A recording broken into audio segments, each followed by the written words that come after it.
Viewers, আসসালামু আলাইকুম। আপনারা কীভাবে আপনার মোবাইল ফোনে অথবা আপনার ল্যাপটপে একই পদ্ধতিতে মাইক্রোসফট অ্যাকাউন্ট কানেক্ট করবেন। প্রথমে চলে যাচ্ছি মাইক্রোসফট স্পেশাল একটি অ্যাপে, sign in with email option, এখানে ক্লিক করবেন। কানেক্ট করুন।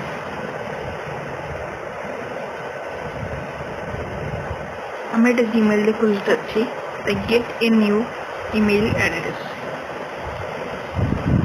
যেমন দুইটা আছে, হটমেল দিয়ে দিলাম,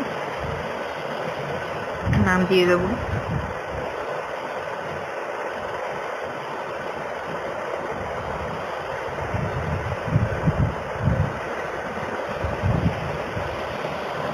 এখানে স্পেস রাখা যাবে না, সেজন্য এটা হবে না। জিমেল বা